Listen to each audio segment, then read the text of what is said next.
चलिए तो पढ़ा जाए। हम लोग आज शुरू करेंगे। बकवास हो गया बहुत।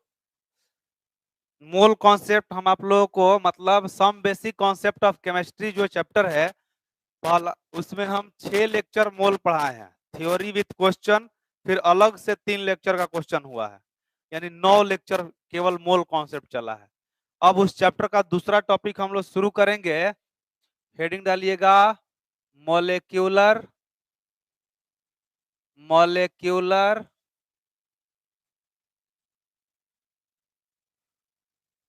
empirical and structural formula। Structural formula heading डालिए molecular empirical and structural formula. Molecular empirical and structural formula. सोचो, उतना बड़ा बड़ा कोचिंग पटना में इतना बच्चा पढ़ाता है, लेकिन सबसे पूरे बिहार टॉपर हम लोग दिए। माने बिहार का टॉपर बच्चा है वो, बिहार में उतना नंबर किसी को नहीं है, हम लोग दिए। इतना बड़ा बड़ा कोचिंग चलता है पटना में, किसी का 630 640 650 ऐसे है। सब पूरे बिहार में टॉपर हम लोग दिए 695। सोच सकते हैं, वो बंदा यहाँ पढ़ा रहा है, तू लोग पढ़ नहीं रहा। Molecular empirical and structural formula. तो अब देखिए, हम यहाँ पे बात करते हैं। सबसे पहले सारे चीज को समझते हैं इन लोगों के बारे में। पहला हेडिंग डालिए मॉलिक्यूलर फार्मूला। मॉलिक्यूलर फार्मूला ये किसे कहते हैं, ये चीज जानते हैं हम लोग। मॉलिक्यूलर फार्मूला, मॉलिक्यूलर फार्मूला लिखिएगा। It is the formula of a compound. It is the formula of a compound which gives or represents the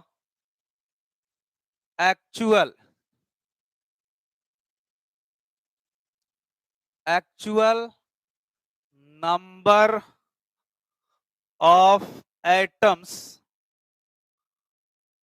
present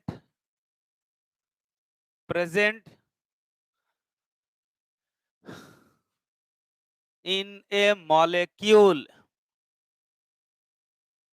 It is the formula of a compound which gives or represents the actual number of atoms present in a molecule। मतलब molecular formula वो एक ऐसा formula है किसी भी molecule का जो ये बताता है इस मॉलिक्यूल के अंदर कितने एटम्स एक्चुअल में मौजूद है। बात समझ में है ना? जैसे मान लीजिए कि हम बेंजीन लिखते हैं C6H6, तो ई फार्मूला है मॉलिक्यूलर फार्मूला। ई क्या बता रहा है? तो ये यही बता रहा है कि एक बेंजीन के मॉलिक्यूल में 6 कार्बन का एटम है और 6 हाइड्रोजन का एटम है। यानी 6 कार्बन और 6 हाइड्रोजन मिल करके एक मॉलिक्यूल बेंजीन का निर्माण किए हुए है। यानी ये बेंजीन का एक्चुअल नंबर ऑफ एटम्स को दर्शा रहा है। इसका मतलब कि ये कैसा फार्मूला होगा? मॉलिक्यूलर फार्मूला होगा। मॉलिक्यूलर फार्मूला हमेशा किसी कंपाउंड का मॉलिक्यूलर फार्मूला वो रिप्रेजेंटेशन होता है जो उस मॉलिक्यूल के अंदर एक्चुअल नंबर ऑफ एटम्स को दर्शाए। अगर वाटर का हम बात करें तो हम लोग लिखते हैं ना H2O। ये क्या रिप्रेजेंट कर रहा है कि एक वाटर का मॉलिक्यूल 2 हाइड्रोजन एटम और 1 ऑक्सीजन एटम के मिलने से बना हुआ है। यानी ये एक्चुअल नंबर ऑफ एटम्स को बता रहा है। तो तुम्हारे दिमाग में ये बात आएगा कि सर ऐसा भी हो सकता है कि कोई हाइपोथेटिकल नंबर को बताए। बिल्कुल हो सकता है, जिसको हम लोग क्या बोलते हैं? इंपेरिकल फार्मूला, जो एक्चुअल नहीं बताता है। बात समझ में आया? तो ये बात हमने यहाँ बताया कि मॉलिक्यूलर फार्मूला किसी भी कंपाउंड का वो रिप्रेजेंटेशन है, वो फार्मूला है जो उस कंपाउंड के अंदर उपस्थित टोटल एटम्स का एक्चुअल संख्या को दर्शाता है, उसी को हम लोग बोलते हैं मॉलिक्यूलर फार्मूला। ठीक ना, नोट करिएगा इसको। उसको आते हैं इंपेरिकल फार्मूला, नीचे लिखते हैं इंपेरिकल फार्मूला। दूसरा,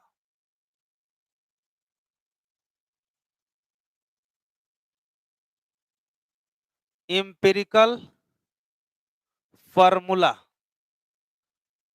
empirical formula,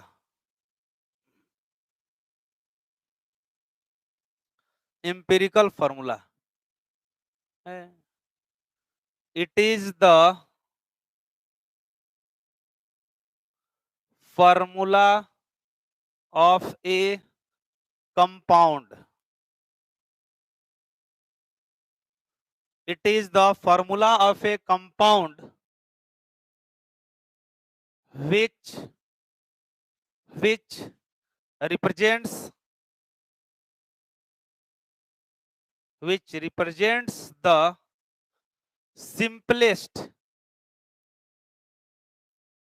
simplest whole number ratio of atoms. It is the formula of a compound which represents the simplest whole number ratio of the atoms in a molecule.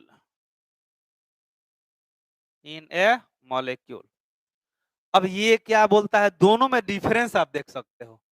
एक में है कि actual number of atoms को बताता है, एक में जो है simplest whole number ratio of atoms को बताता है।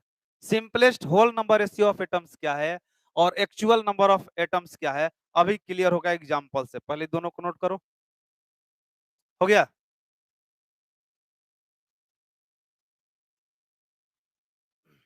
इसका क्वेश्चन ना बिल्कुल आसान होता है, एक एक तरीके होता है बनाने का, एक बताएंगे ना इसका सारा क्वेश्चन बन जाएगा। बहुत सबसे छोटा टॉपिक एक लेक्चर का है, आज ही कंप्लीट खत्म हो जाएगा। हो गया, मिटाए ना। चलिए अब देखिए एग्जाम्पल पे आते हैं। हमने लिखा एक तरफ मॉलिक्यूलर फार्मूला,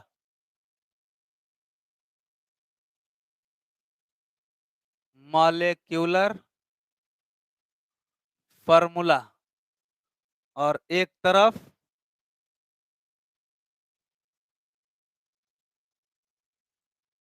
एम्पिरिकल फार्मूला। एक तरफ मॉलिक्यूलर फार्मूला, एक तरफ एम्पिरिकल, समझना। जैसे बेंजीन है C6H6, यही ना बेंजीन है, बेंजीन जानते हैं ना, C6H6 बेंजीन का फार्मूला है, मॉलिक्यूलर फार्मूला। देखो तो यहां से हम 6 कॉमन कर सकते हैं कि नहीं कर सकते हैं, तो 6 जब कॉमन कर देंगे तो ये क्या बन गया, C और H, यही है सिंपलेस्ट होल नंबर एटम्स। ये एक्चुअल नंबर ऑफ एटम्स को बता रहा है कि 6 कार्बन और 6 हाइड्रोजन, लेकिन अगर हम 6 को कॉमन कर लिए तो ये simplest whole number ratio of atoms को बता दिया। मतलब this is the empirical formula of benzene. और भी एग्जांपल आप लिख सकते हैं, जैसे C6H12O6, इसका नाम है ग्लूकोज या फ्रक्टोज कहा जाता है। ग्लूकोज और फ्रक्टोज दोनों आइसोमर्स होता है, दोनों का मोलेकुलर फार्मूला सेम होता है। बताओ यहां से हम 6 कॉमन कर लें, तो 6 जब कॉमन करेंगे तो क्या हो जाएगा, CH2O, CH2O होगा।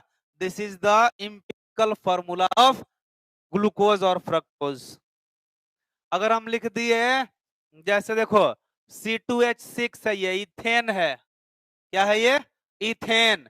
इथेन में से 2 कॉमन कर लिए तो क्या बच गया, CH3, ये क्या है, एम्पिरिकल। हमने यहां पर लिखा इथीन C2H4, ये इथीन है, यहां से 2 कॉमन करेंगे तो क्या बचा, CH2। हमने यहां लिख दिया इथाइन C2H2, ये इथाइन या एसिटिलीन है, एसिटिलीन गैस। यही गैस जो है कैल्शियम कार्बाइड में से निकलता है। जैसे घर में हम लोग केला या आम पकाते हैं ना, कच्चा पेड़ से तोड़ करके, तो एक कार्बाइड खरीद के मार्केट से लाते हैं, जो गंध मारता है, देखना पॉलिथीन में भर के देता है।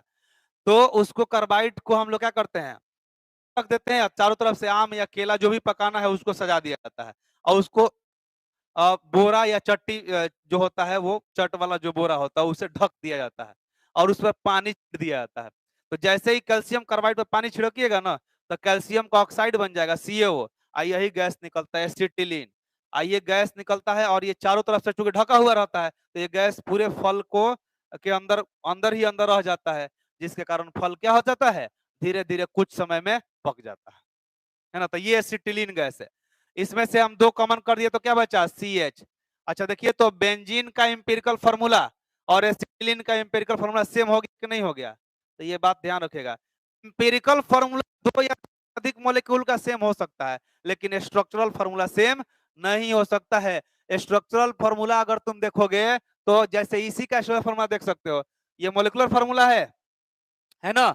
इसका स्ट्रक्चर बनाओगे तो अलग अलग आएगा, दूगो, एगो ग्लूकोज है, एगो फ्रक्टोज, वह दोनों क्या है, आइसोमर्स हो जाएगा। तो हम ये स्पष्ट बोल सकते हैं कि दो कंपाउंड अलग अलग स्पीसीज का मॉलिक्यूलर फार्मूला यहाँ सेम दिखाई दे दिया। यही फार्मूला ग्लूकोज का भी होता है, यही फार्मूला फ्रक्टोज का भी होता है ना। इंपेरिकल फार्मूला दो अलग अलग का भी सेम हो सकता है।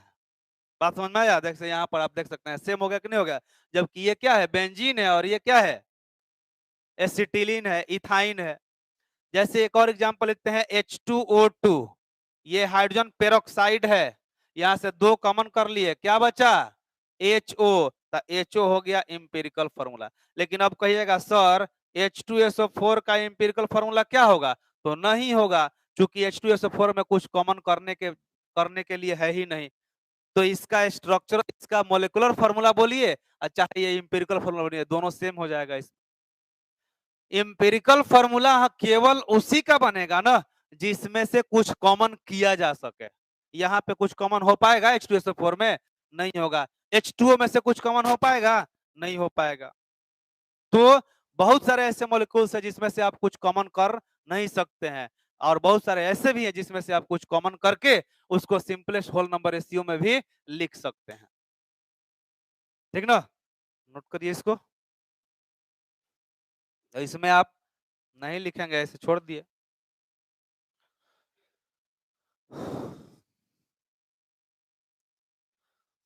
तो ये बात भी ध्यान रखना है कि सारे मॉलिक्यूल्स का इंपेरिकल फार्मूला नहीं लिख सकते हैं आप, बहुत सारे मॉलिक्यूल्स के लिख सकते हैं। मतलब आप ये बोल सकते हैं कि जिसमें से हम कुछ कॉमन कर सकते हैं उसका इंपेरिकल फार्मूला हम बना सकते हैं, जिसमें से कुछ कॉमन नहीं हो सकता है उसको हम मॉलिक्यूलर फार्मूला बोले या चाहे इंपेरिकल फार्मूला बोलिए, जो बोलना है बोलिए।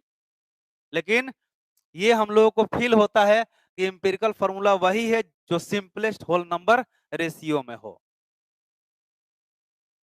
नोट करिए।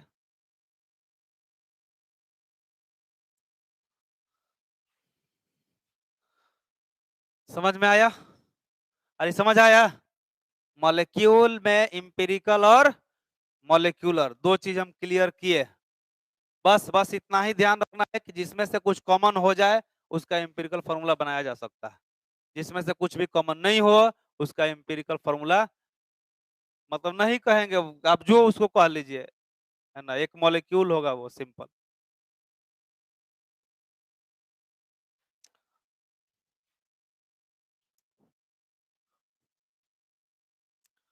अब यहां से हम लोग स्ट्रक्चरल फार्मूला थोड़ा सा देखते हैं, फिर क्वेश्चन पे आते हैं।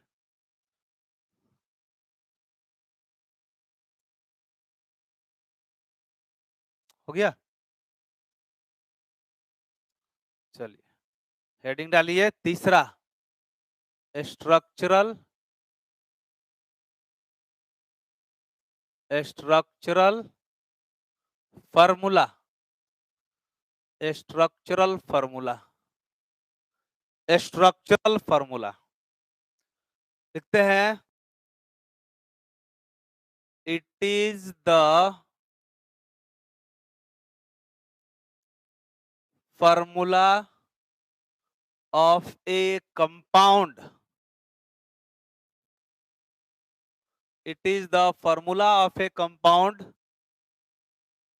which represents which gives, ऐसे लिखते हैं, gives or represents the bonding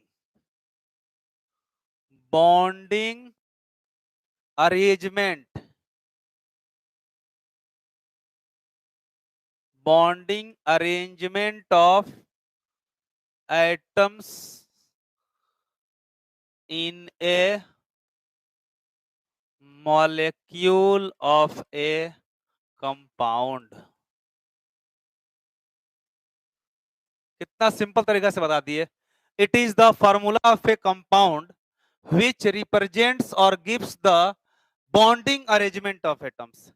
यानी जैसा कि यहां ध्यान दीजिए, अभी हम लिखे थे, यहां यहां यहां ध्यान देना, अभी हम लिखे थे C2H6 लिखे थे ना, ये है मॉलिक्यूलर फार्मूला। क्या है ये? Molecular formula. हमने इसमें से दो कॉमन कर लिया तो क्या बना दिया इसका? ये CH3 बन गया। देखिए इसको हम लोग बोलते हैं, इंपेरिकल फार्मूला। ये क्या कहलाएगा?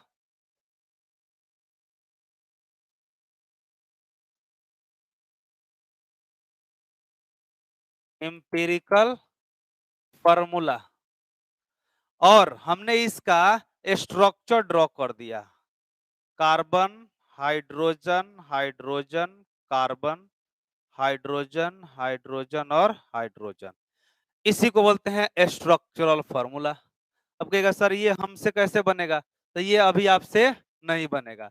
जब तक आप केमिकल बॉन्डिंग नहीं पढ़िएगा ना, तब तक आप किसी मॉलिक्यूल का स्ट्रक्चर और ज्योमेट्री और शेप नहीं बता सकते हैं। ठीक है, तो हम बस केवल आपको ये इसलिए बताए ताकि ये आप बात दिमाग में रखें कि स्ट्रक्चरल फार्मूला का मतलब होता है 3D स्ट्रक्चर, है ना। इसके बारे में अभी आपसे कुछ नहीं पूछा जाएगा, लेकिन जब आप केमिकल बॉन्डिंग पढ़ लीजिएगा तब आपसे ही भयानक रूप से पूछा जाएगा, है ना। तो अभी बस केवल आप इतना ही जानिए। हाँ, भयानक रूप से मतलब कि एक मॉलिक्यूल्स के अंदर बहुत सारा चीज पूछा जा सकता है इसमें। Bond length, bond angle, geometry, hybridisation, shape, है ना। इसका मतलब कि स्ट्रक्चर, सारा चीज यहाँ पर पूछा जा सकता है। तो ये आगे की बात है, जब केमिकल बॉन्डिंग पढ़ोगे तब। इस फॉर्मूला को हम लोग क्या बोलेंगे? Structural formula. ये है स्ट्रक्चरल फार्मूला। और एग्जांपल एक हम यहाँ लिख दे, जैसे आप कहेगा सर H2SO4, तो H2SO4 का मॉलिक्यूलर फार्मूला है, एम्पिरिकल फार्मूला का कोई बात नहीं, यही एम्पिरिकल फार्मूला भी है इसका, है ना। तो ये हो गया H2SO4। इसका स्ट्रक्चर बनाएंगे, ये देखिए ये हो जाएगा OH डबल बॉन्ड OOH, यही है सल्फ्यूरिक एसिड। देख लीजिए, ये इसका मॉलिक्यूलर फार्मूला है, मॉलिक्यूलर फार्मूला। और ये क्या हो गया? Structural formula. तो कोई भी मॉलिक्यूल का दिखाने का तीन तरीका हम बता दिए। उसको मॉलिक्यूलर फार्मूला से भी दिखा सकते हैं, रिप्रेजेंट कर सकते हैं, इंपेरिकल से भी और स्ट्रक्चरल से भी। नोट करिए इसको जल्दी। अब हम लोग बात करें इसके न्यूमेरिकल पे।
हो गया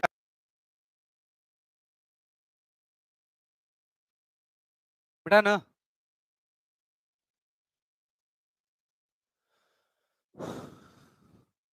चलिए अब इसका न्यूमेरिकल देखिए कैसे बनता है। आज के आज अभी के अभी सारा सीख जाइएगा, कुछ इसमें नहीं आता है, बहुत आसान टॉपिक। उसके बाद हम लोग जो शुरू करेंगे वो मजेदार होगा। और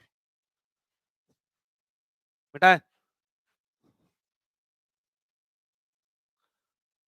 क्वेश्चन लिखिएगा। एक क्वेश्चन है, सिंपल क्वेश्चन है।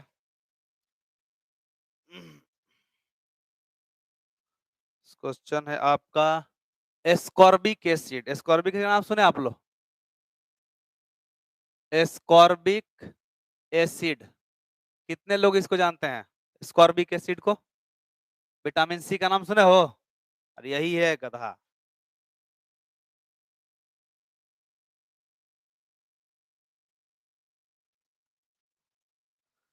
विटामिन सी, यही है एस्कॉर्बिक एसिड। ये है a white, a white crystalline,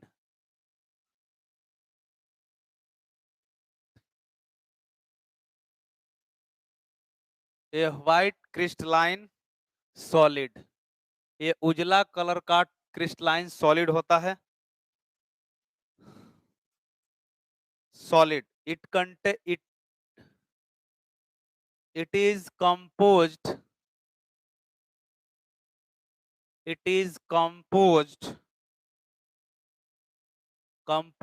of 40.9% carbon, 4.58% hydrogen and 54.50% oxygen by mass. Determine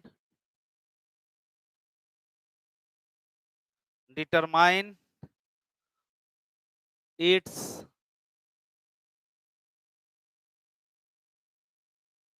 empirical formula. इसका एम्पिरिकल फॉर्मूला को डिटरमाइन करना है। देखिए कितना आसान है, एक बार में सारा चीज तुम समझोगे। वही एकमात्र तरीका जो हम बताएंगे, उसके अलावा दूसरा कोई तरीका इसमें नहीं होता है, और वो बिल्कुल सिंपल और आसान तरीका है। ये एक एस्कॉर्बिक एसिड है। आज के बाद ये इंफॉर्मेशन रट जाओ कि कई एस्कॉर्बिक एसिड विटामिन सी तो मुंह बा देना। एस्कॉर्बिक एसिड किसको बोलते हैं? विटामिन सी को, ठीक ना। ये एक व्हाइट क्रिस्टलाइन सॉलिड होता है। क्रिस्टलाइन मतलब ये क्या है? क्रिस्टलाइन है ना। ये क्या है? क्रिस्टलाइन है।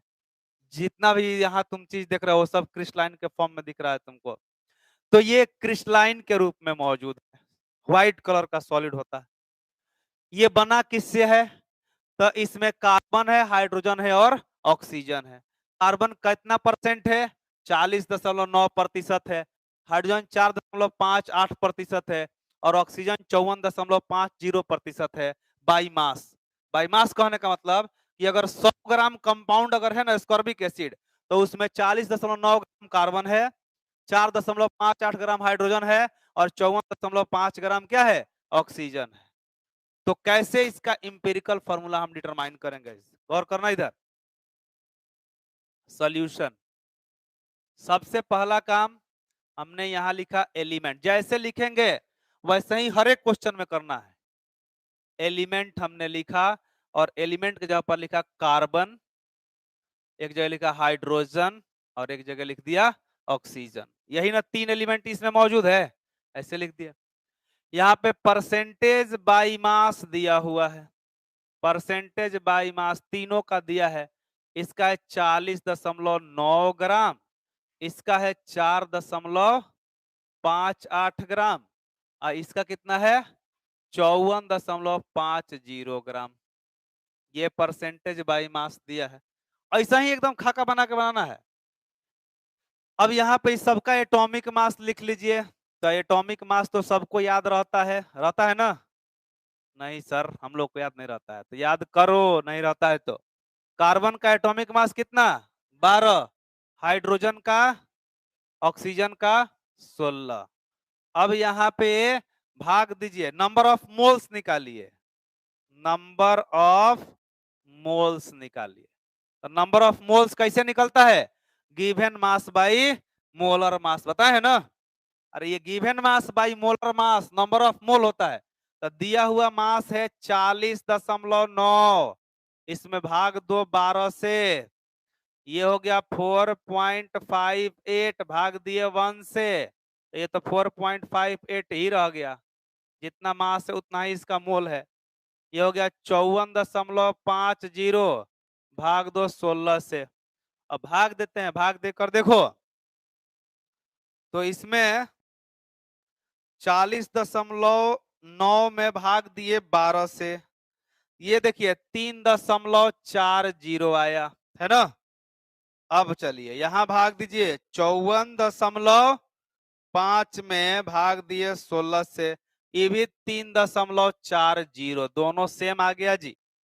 अब जब सेम आ गया, अब यहाँ पे क्या करना है, तो मोल रेशियो निकालिए। क्या निकालना है? Mole ratio. मोल रेशियो कैसे निकलेगा? रेशियो, अगर 3 चीज दिया हो और उसमें रेशियो पूछा जाए तो कैसे निकालोगे? जो सबसे छोटा होता है उसी से सब में भाग दिया जाता है। तो यहाँ पे हम मोल रेशियो निकालते हैं। मोल रेशियो, या इसी को होल नंबर रेशियो भी कहा जाता है। क्या कहा जाता है? Whole number ratio. हमने क्या किया कि यहाँ मोल रेशियो या होल नंबर रेशियो निकाला, तो 3.40 ही सबसे छोटा है, तो 3.40 भाग दिए तो ये 1 हो जाएगा। ये देखो 4.58 में भाग दिए 3.40 से, ये तो 3.40 बाई 3.40, ये तो 1 आ गया। इसको भाग दीजिए तो शायद कितना आएगा, 1 पॉइंट कुछ आएगा 5। 4.58 में भाग दिए 3.4 से, 1.35 आ गया। अब एक ऐसे नंबर से आप गुना करें ताकि ये सिंपलेस्ट होल नंबर रेशियो में कन्वर्ट जाए। देख लो, ये अभी भी होल नंबर में कन्वर्ट नहीं हुआ जी। ये 2 गो तो होल नंबर में कन्वर्ट हो गया, ये होबे नहीं किया, अभी भी फ्रैक्शन में है, दशमलव में। तो एक अपने से आगे बढ़ा जाता है, वो रूल नहीं होता है। एक स्टेप आपको अपने से आगे जाना होगा, और वो अपने मन से एक ऐसे नंबर से इसमें गुना करिए ताकि ये फ्रैक्शन होल नंबर के नजदीक चला जाए या होल नंबर में कन्वर्ट हो जाए। ठीक ना? तो इसको हम लोग लिखते हैं simplest, simplest whole number ratio इसको कहा जाता है। यानी अंतिम जो स्टेप है ना, उसको सिंपलेस्ट होल नंबर रेशियो कहा जाता है। और अंतिम स्टेप का यूज तभी किया जाता है जब यहां पर कोई फ्रैक्शन में आ जाए, नहीं तो अधिकांश क्वेश्चन में दिखाई देगा कि यहीं तक हमारा काम निपट जाएगा, तो इस स्टेप पर हमको जाने की कोई जरूरत नहीं पड़ेगा। ठीक ना? तो हम यहाँ 3 से मल्टीप्लाई करते हैं। चलिए देखिए, सबसे सिंपलेस्ट नंबर 3 से, 1.35 में 3 से गुना करेंगे तो ये अप्रोक्सीमेटली 4 आपको मिल जाएगा। अप्रोक्स हम अभी बोले कि होल नंबर के एकदम करीब चला जाए, है ना, वैसे नंबर से आप मल्टीप्लाई करो। ये हो गया 1 into 3, कितना? 3। तो यहां से तुमको इंपेरिकल फॉर्मूला मिलेगा। Empirical formula is equal to, carbon के नीचे क्या लिखे है? 3 लिखे है, C3।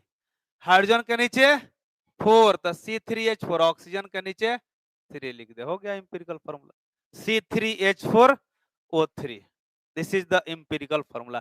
यही एकमात्र तरीका है, इसके बाद कोई तरीका इसमें नहीं होता। अगर ये सीख लिए, दुनिया का जितना क्वेश्चन इसका होगा आपसे बन जाएगा। यही तरीका अपनाया जाता है।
इसका डीपीपी हम भेज देंगे, वो डीपीपी आप लोग ले लीजिएगा, अभी ही भेज देते हैं डीपीपी।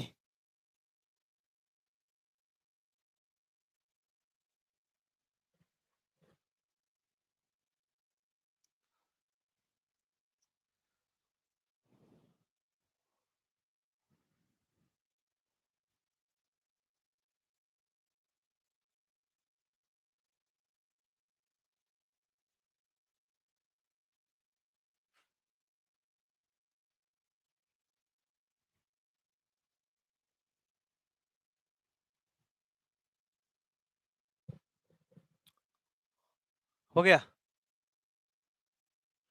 थोड़ा जल्दी जल्दी।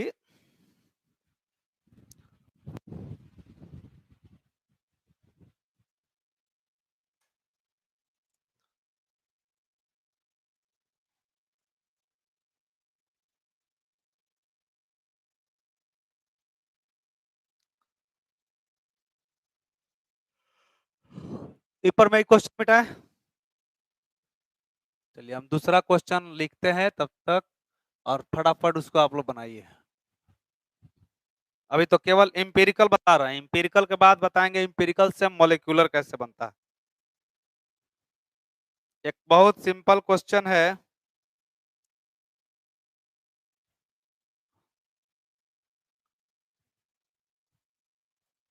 डिटरमाइन, नहीं ये नहीं, ये composition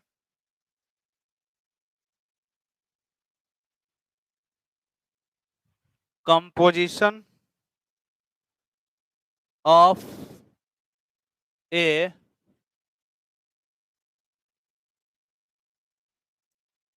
colourless liquid, colourless liquid is 84.1% carbon and 15.9% hydrogen by mass, by mass. Its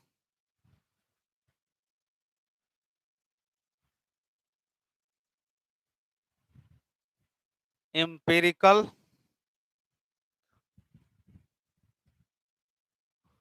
formula is, its empirical formula is,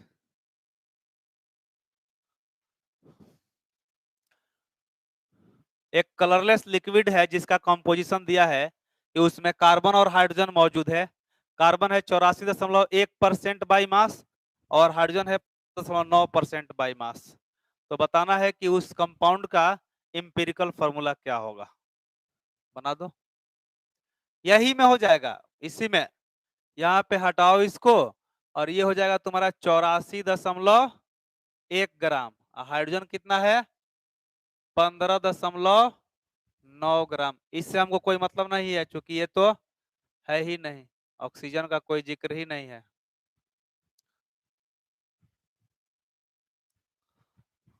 है ना। अब यहाँ पे आप बना सकते हैं इसको, यहाँ पे लिख दिया 15.9, भाग दीजिएगा तो 15.9 ही रह जाएगा। ये 84.1, तो भाग दीजिए इसमें,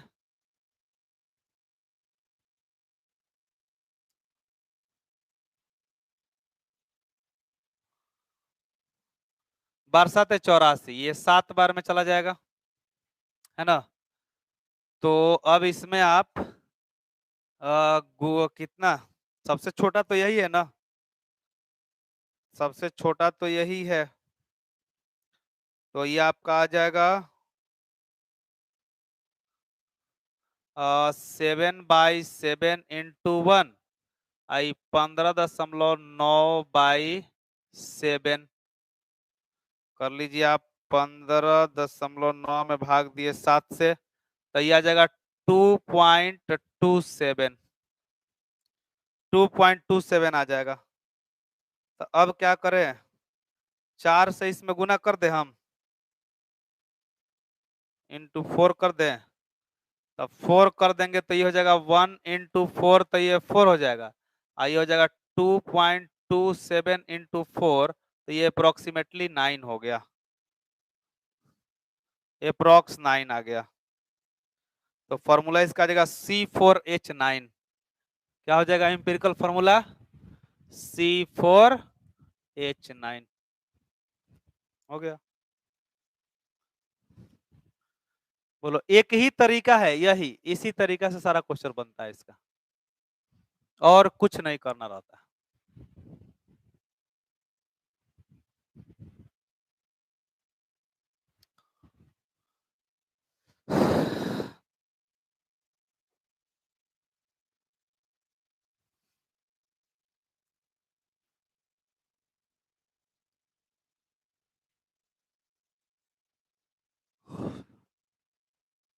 अब एक बताते हैं कि इंपिरिकल फॉर्मूला भी निकालने बोलेगा और मॉलिक्यूलर फॉर्मूला भी।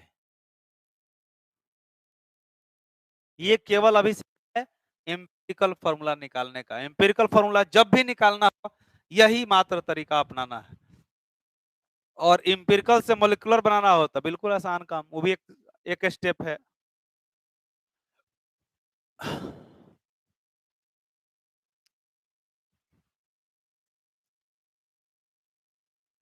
हो गया।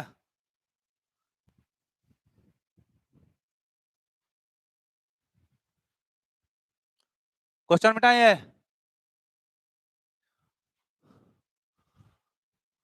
चलिए एक क्वेश्चन लिखते हैं यहाँ पे। सब लोग फटाफट लिखेगा। The percent the percent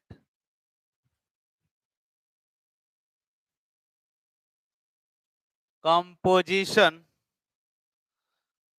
the percent composition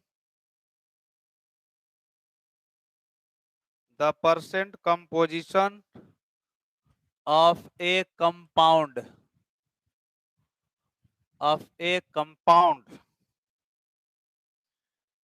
is 4.07% hydrogen, 24.27% carbon and 71.65% chlorine. if its molar mass is 98.96,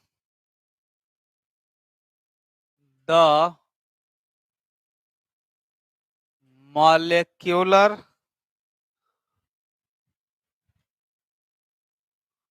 formula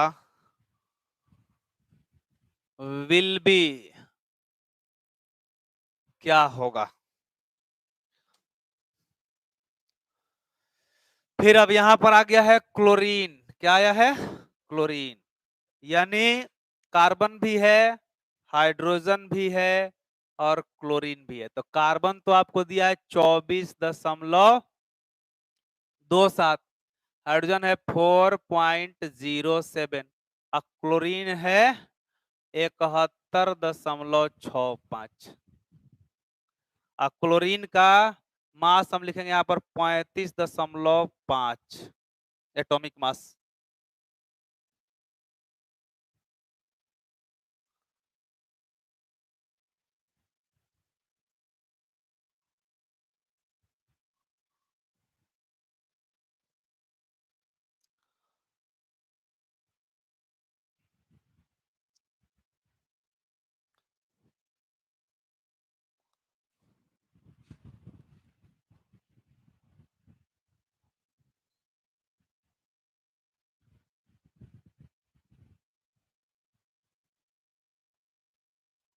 बना लीजिए, जल्दी फटाफट बनाइए तो।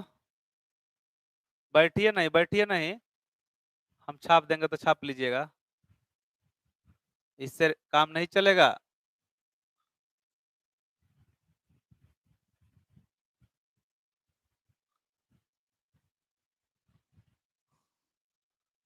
रिजल्ट चाहिए तो काम करना सीखिए।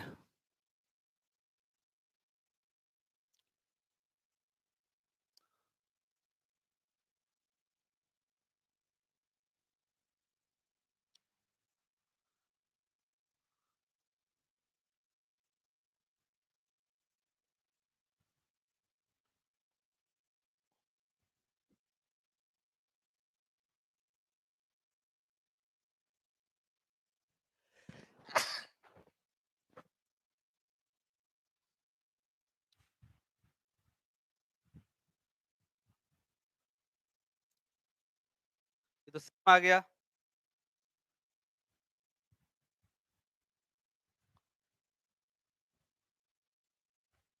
ये 1 हो जाएगा,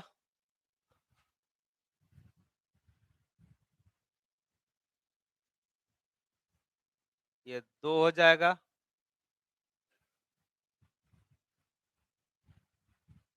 ये 1 हो जाएगा।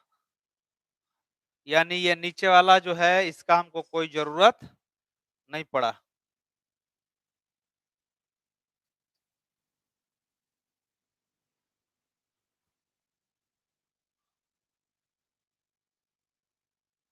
इसका कोई जरूरत हम लोग को नहीं पड़ा, खाली रह गया। अब यहां से हम क्या करते हैं, इंपेरिकल फॉर्मूला लिख लेते हैं। इंपेरिकल फॉर्मूला, तो ये हो जाएगा आपका कितना, CH2Cl हो जाएगा। अब यहां से इंपेरिकल फॉर्मूला मास निकाल लो।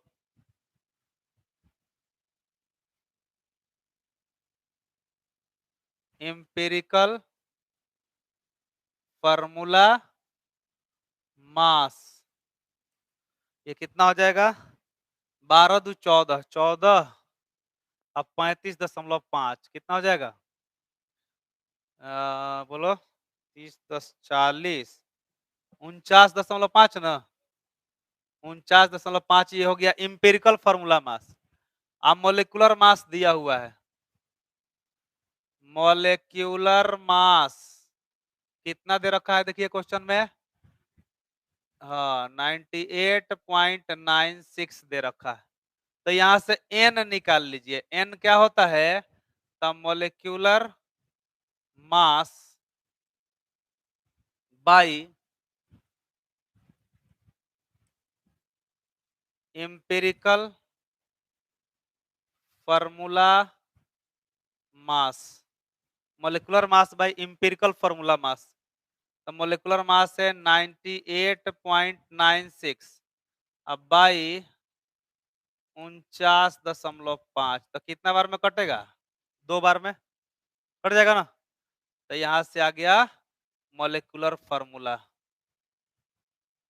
Molecular formula is equal to n into empirical, empirical formula.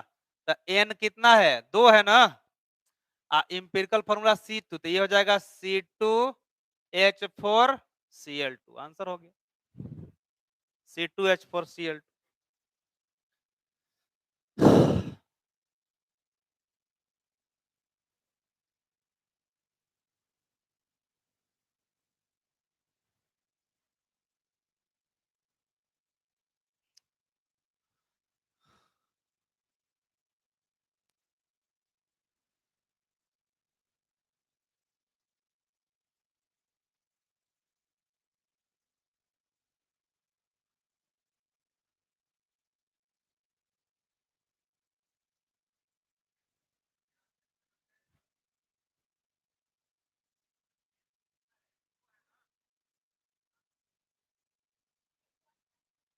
क्या कर दीजिए, कहां से,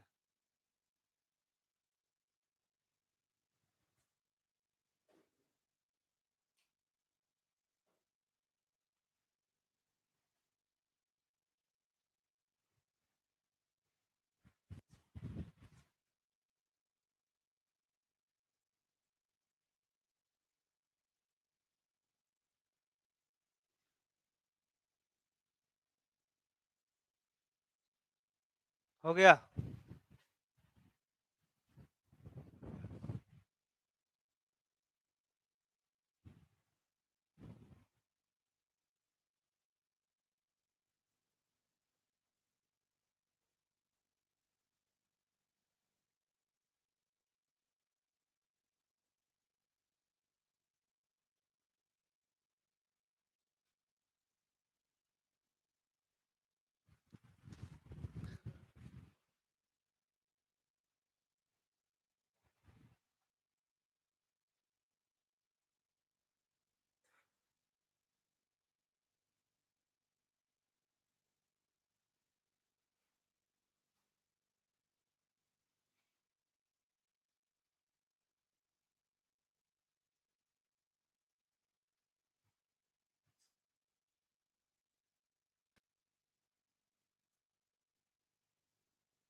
लिख लिए?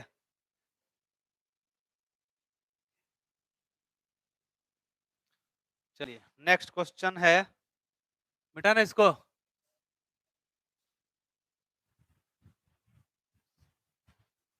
क्वेश्चन देखिए नेक्स्ट।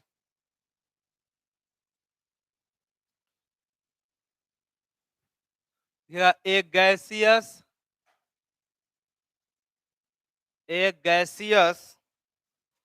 हाइड्रोकार्बन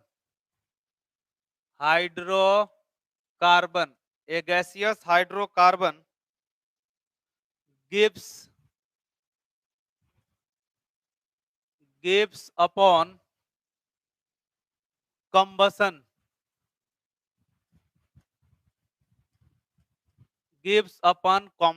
इसको जला दिया गया। 0.72 ग्राम of water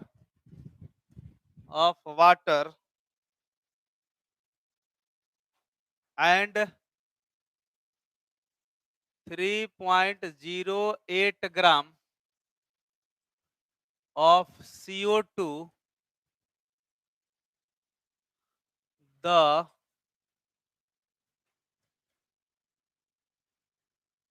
empirical formula is यही क्वेश्चन लिखना है।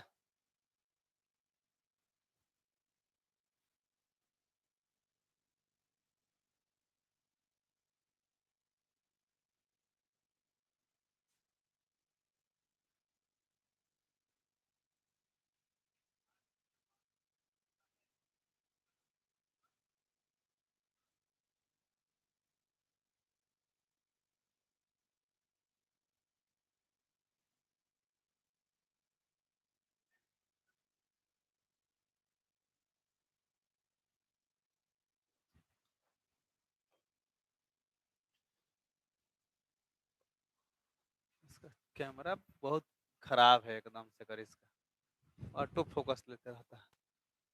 हो गया ये। देखिए एक गैसियस हाइड्रोकार्बन गिव्स कंबसन, मान लीजिए कि एक हाइड्रोकार्बन है, तो आप लोगों को पता है कि हाइड्रोकार्बन होते हैं जिसमें कार्बन और हाइड्रोजन है केवल। जिस कंपाउंड में केवल कार्बन और हाइड्रोजन हो उसको हम लोग क्या बोलते हैं? हाइड्रोकार्बन बोलते हैं, ठीक ना। तो एक हाइड्रोकार्बन लिया गया है जिसको जलाया गया, जलाने के बाद उसमें से वाटर और कार्बन डाइऑक्साइड बना। वाटर कितना ग्राम बना है वो भी दिया है, और कार्बन डाइऑक्साइड कितना ग्राम बना है वो भी दिया हुआ है, ठीक ना। तो अब रही बात कि हमको निकालना है यहां से कि इस उसका इंपेरिकल फॉर्मूला क्या होगा। तो सोच के देखे ना, इधर मिटा रहे हैं ये।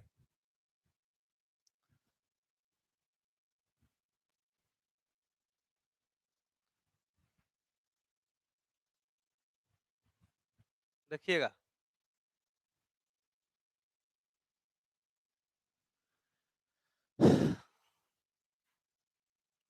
सबसे पहले आप क्या करेंगे, यहाँ हम लिखते हैं सॉल्यूशन।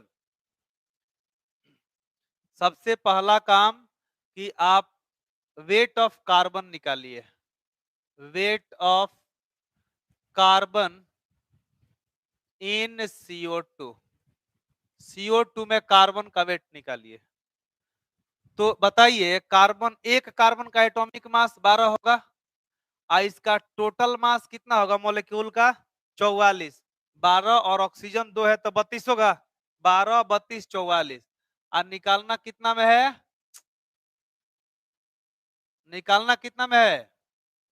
तो 3.08 में निकालना है। तो जरा इसको एक एक नियम से बनाओ। 44 ग्राम CO2 में 12 ग्राम कार्बन मौजूद है, तो 1 ग्राम में कितना ग्राम कार्बन होगा? 12/44। तो इतना ग्राम में कितना ग्राम कार्बन होगा? तो 12/44 इंटू 3.08। यानी जितना कंपाउंड का वेट दिया हो, जैसे परसेंटेज कंपोजिशन पढ़ाए थे, याद करो तुम लोग को मोल कॉन्सेप्ट में, तो वहां पे 100 में बात कर रहे थे। यहाँ पे 100 में बात नहीं करना है, जितना में दिया हुआ है ना उतना में ही एटम को निकालना है। तो यहाँ पे कार्बन डाइऑक्साइड का वेट 3.08 दिया है। अब पूछा है कि बताइए इसमें कार्बन कितना है, तो नहीं निकल जाएगा। जिसका निकालना है उसका मास लिख दो, पूरा मॉलिक्यूल के मास से भाग दे दो, और जितना में निकालना है उसको गुना कर दो, हो गया। अब यही कैलकुलेट करिएगा, इसमें कुछ वैल्यू आएगा। वैसे ही आप निकाल लीजिए weight of hydrogen in water. तो वाटर देखो, 2 हाइड्रोजन है ना, एक हाइड्रोजन का मास 1 होता है, तो 2 का मास 2 हो जाएगा, तो 2 बाई, और टोटल मास कितना? 18, इंटू कितना में निकालना है? 0.72 में। नोट करिए जल्दी, और यहाँ पर ला करके इसको रखिए और सॉल्व करिए फटाफट। बस उसके बाद इंपिरिकल फॉर्मूला आ जाएगा।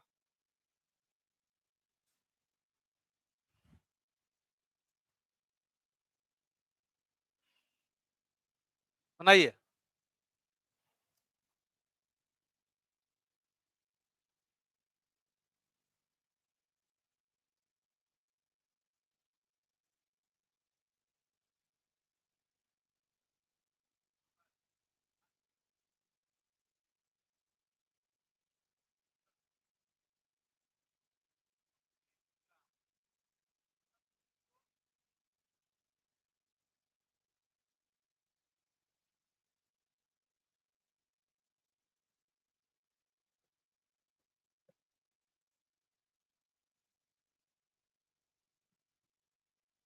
यह आ जाएगा 0.84, 0.84 ग्राम।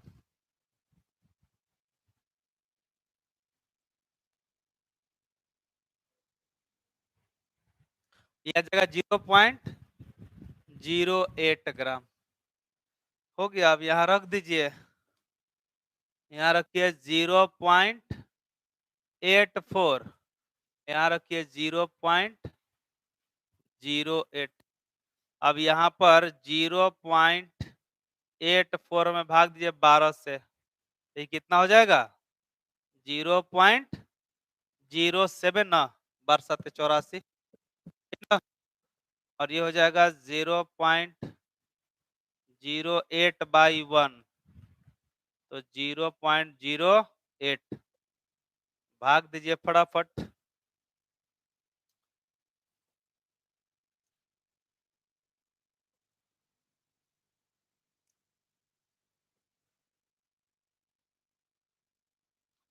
यह जाएगा 0.07/07, ये 1।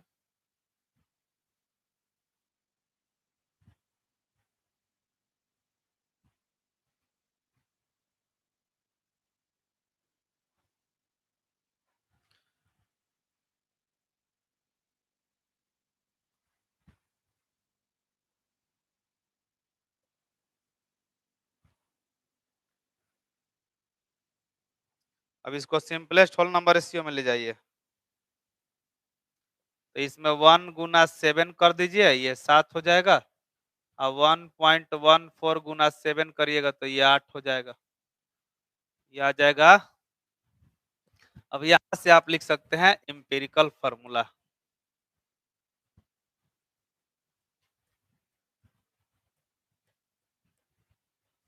एम्पिरिकल फॉर्मूला ये कितना हो जाएगा? तो C7 H8 हो गया क्वेश्चन। यही तरीका है क्वेश्चन बनाने का इस टॉपिक के अंदर, और कोई दूसरा तरीका नहीं है।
इस कैमरा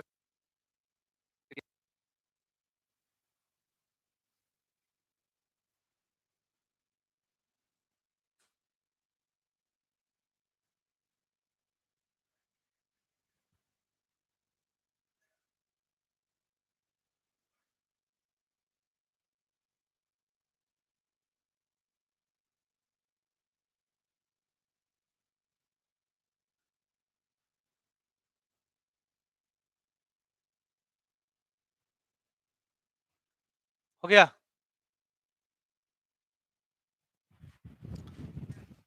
बेटा इसको question.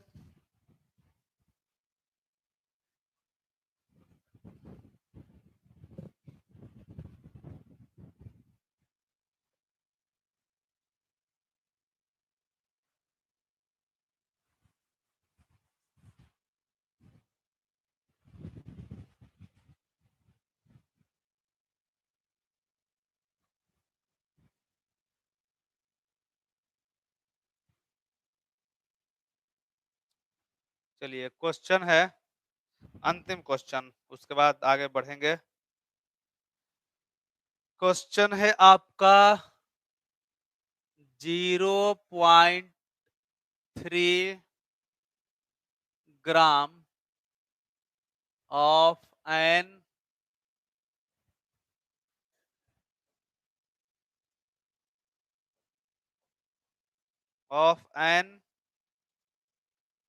Organic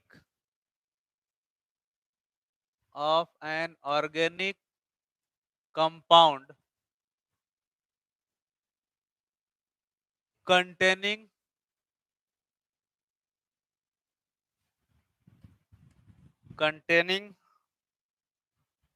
carbon, hydrogen and oxygen on combustion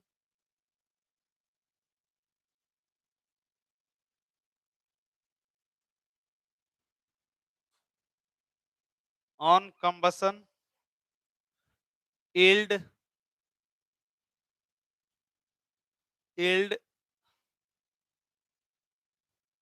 0.44 gram of CO2 and 0.18 gram of H2O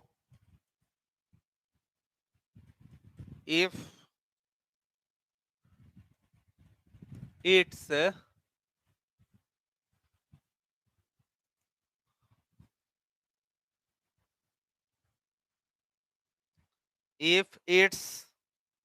molecular mass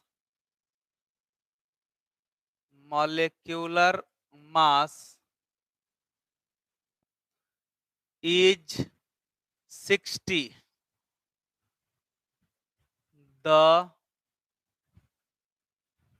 molecular formula will be, बनाना है इसको। इसमें अब एक चीज और आ जाएगा, ऑक्सीजन भी इसमें अब ऐड हो जाएगा। अब ऑक्सीजन भी यहाँ आएगा।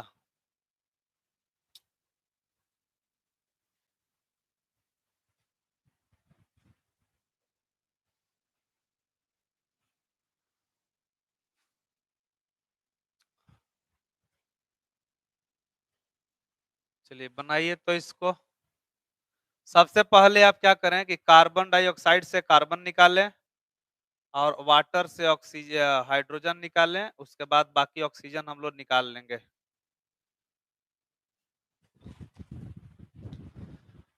एक ऑर्गेनिक कंपाउंड है जिसका वेट 0.3 ग्राम दिया हुआ है, और इस ऑर्गेनिक कंपाउंड को जब जलाया गया तो इतना ग्राम वाटर निकला और इतना ग्राम कार्बन डाइऑक्साइड निकला। उसका मोलिकुलर मास 60 था। तो बताना है कि इसका मोलिकुलर फॉर्मूला क्या होगा। तो सबसे पहले CO2 से कार्बन निकालिए, H2O से हाइड्रोजन निकालिए, जैसे अभी निकाले थे। निकालिए जल्दी फटाफट। वेट ऑफ कार्बन तो 12/44 इंटू 0.44 नहीं बन गया? ये 0.12 ग्राम आ जाएगा, देख लीजिए। और वेट ऑफ हाइड्रोजन ये हो जाएगा 2/18 गुना 0.18, ये आ गया 0.02। देख लीजिए। अब टोटल वेट निकाल लीजिए। Total weight of carbon and hydrogen जोड़िएगा 0.12 प्लस 0.02 मतलब 0.14 ग्राम। अब देखिए ऑर्गेनिक कंपाउंड 0.3 ग्राम है, आई टोटल वेट आया 0.14 ग्राम। तो यहाँ से वेट ऑफ ऑक्सीजन नहीं निकल जाएगा?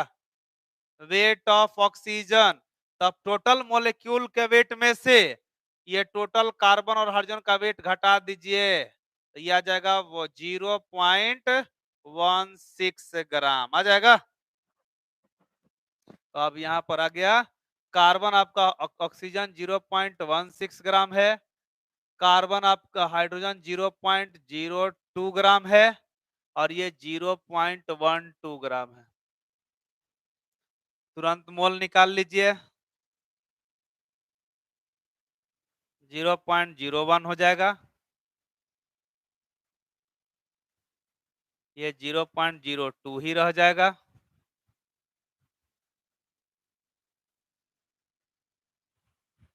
Zero point zero one.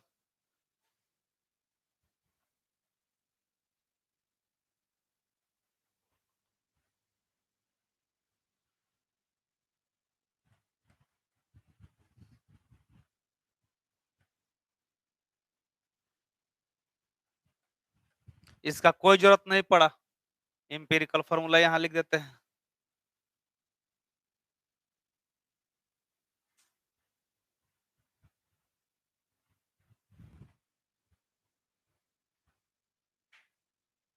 यहाँ पर हम लेते हैं एम्पिरिकल फॉर्मूला।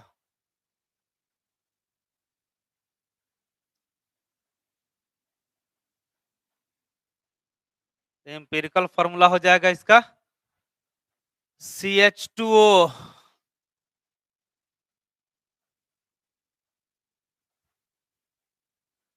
अब एम्पिरिकल फॉर्मूला मास, ये देखिए कितना आ जाएगा, 12 13 14 16 30 हो जाएगा। तो यहाँ से मॉलिक्यूलर मास दिया हुआ है, मॉलिक्यूलर मास ये दिया है 60। तो यहाँ से n निकाल लीजिए, 60/30 ये हो जाएगा 2 हो जाएगा। n का वैल्यू 2 आ गया। अब क्या करना है, तो मॉलिक्यूलर फॉर्मूला निकाल दीजिए। मॉलिक्यूलर फॉर्मूला तो ये हो जाएगा C2H4O2, यही आंसर हो जाएगा। जल्दी फटाफट।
बोलिए, किसी भी टाइप से ऐसा रहेगा तो बन जाएगा, बोलो। जहां दिक्कत होगा तो वीडियो एक बार जरूर देख लेना, यही वाला वीडियो फिर दोबारा है। फोन नहीं है, फोन है वो कम से कम रखना चाहिए, वो बहुत यूज का चीज है? अर्जुन सर केमिस्ट्री वाले, सब्सक्राइब कर देना सब लोग हैं। सर से मांग के पढ़ लीजिए, देख लीजिएगा। ऐसे तो बोलिए कि एक यहाँ पर छोटा सा टीवी लगा चलता है ना, नहीं मांग के पढ़ लीजिएगा, देख। इसमें सिनेमा चल जाएगा फिल्म। वाह, एक बार ट्राई किया जाए।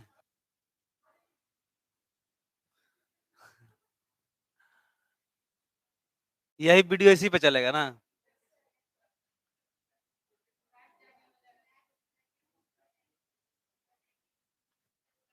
मिटाए। चलिए एक क्वेश्चन और लिखिए। आज जाना है हम लोग को फिल्म देखने रात में। आज एक नया फिल्म आया, ब्रह्मास्त्र। रणबीर कपूर और आलिया भट्ट है। हैं? छोड़ो ना, बाइकाट चलने दो।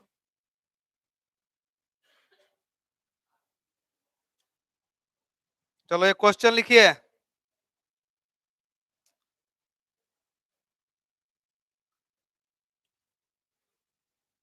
लिखिएगा, if 0.87 gram of nitrogen is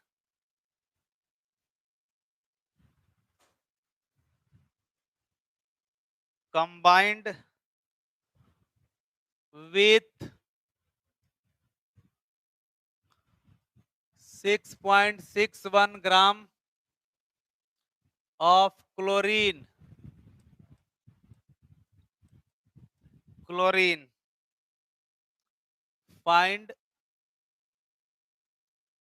find the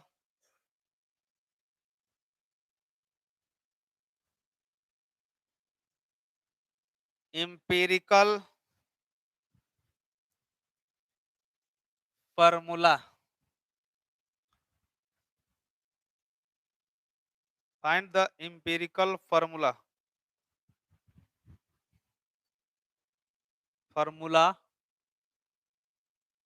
of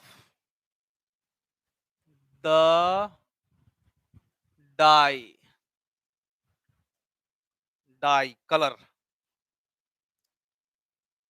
इतना ग्राम नाइट्रोजन कंबाइन विथ इतना ग्राम ऑफ क्लोरीन।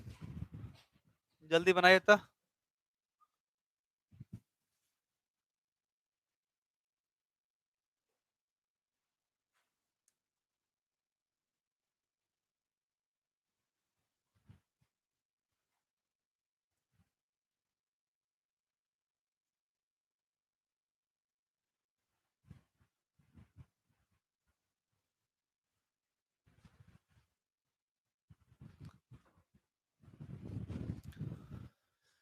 मतलब एक में नाइट्रोजन और एक में क्लोरीन।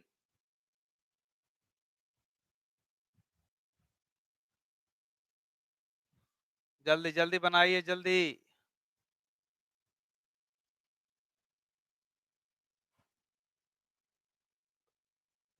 इसमें कार्बन नहीं है, इसमें है नाइट्रोजन और क्लोरीन। इसका दिया है 0.87 ग्राम और इसका 6.61 ग्राम। ये हो 14, ये है 35.5। 0.87।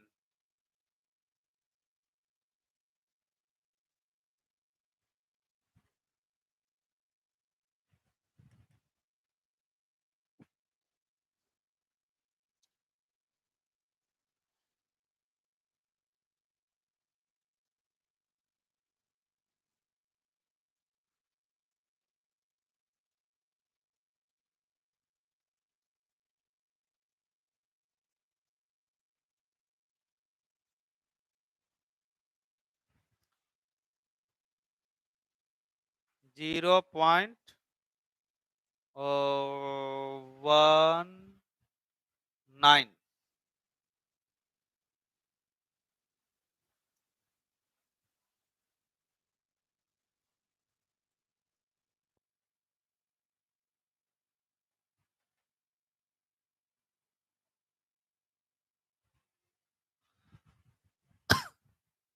ये आ जाएगा अप्रॉक्स 3। अच्छा ये 8 है, सॉरी। ये आ जाएगा 3 के अप्रॉक्स। तो ये तो आ ही गया। तो जो डाइज होगा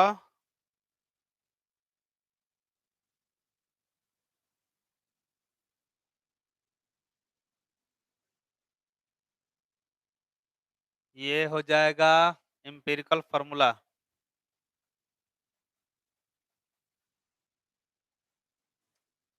बोलिए क्या आ जाएगा? NCl3।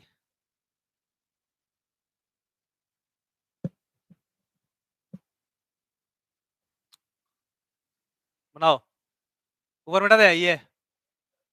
और एक अब आप लोग बनाइए, हम बहुत बता दिए क्वेश्चन। एक ही को यही तरीका है, बस इसी तरीका को फॉलो करते जाना है, सब बनते जाएगा।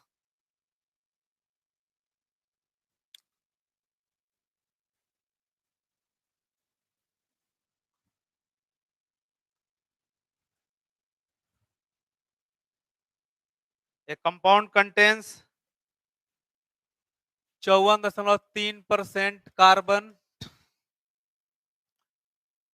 5.6% hydrogen and 40.1% chlorine. Chlorine. What is the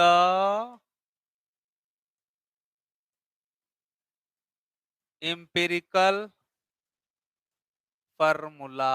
बनाइए तो, what is the empirical formula?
गया।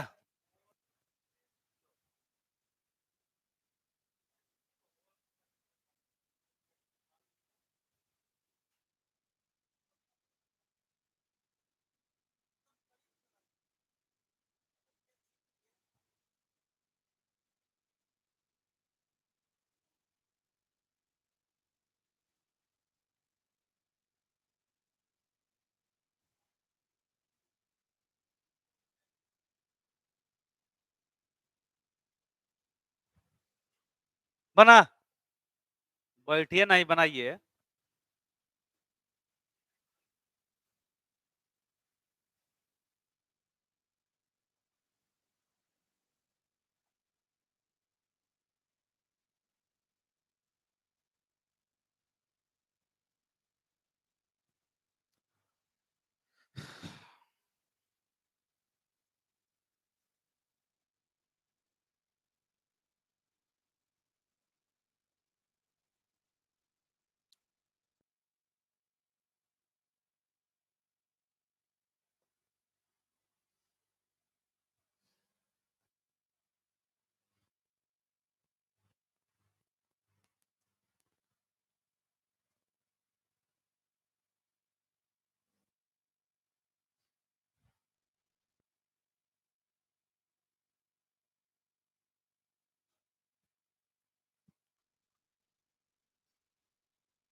बना, कितना आया?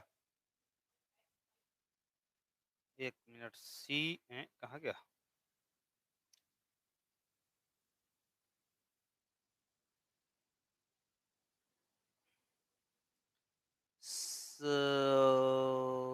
कहाँ है?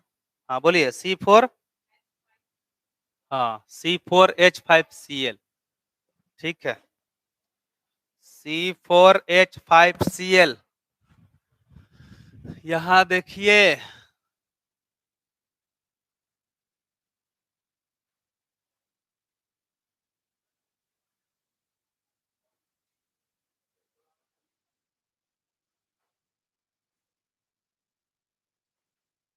तो इसमें क्या है? Carbon, hydrogen, chlorine. 54.3 ग्राम, 5.6 ग्राम, 40.1 ग्राम, 12, 1, 35.5, 54.3/12।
इसमें भाग दीजिए सबसे छोटा।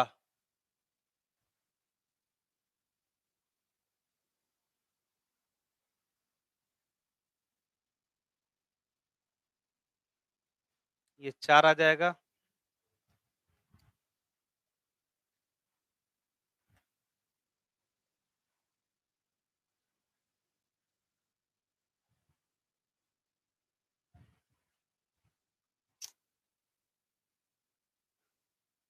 ये आ जाएगा 5, ये हो जाएगा कितना आ रहा है C4 Cl, C4H5Cl, हाँ ठीक, C4H5Cl। तो ये आ जाएगा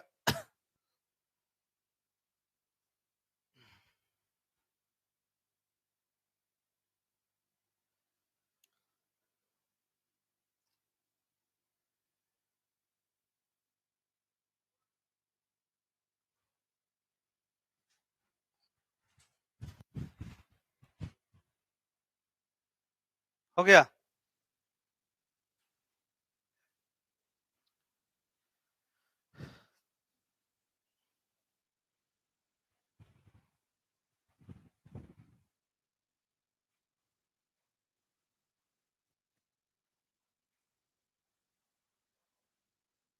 मिटा इसको।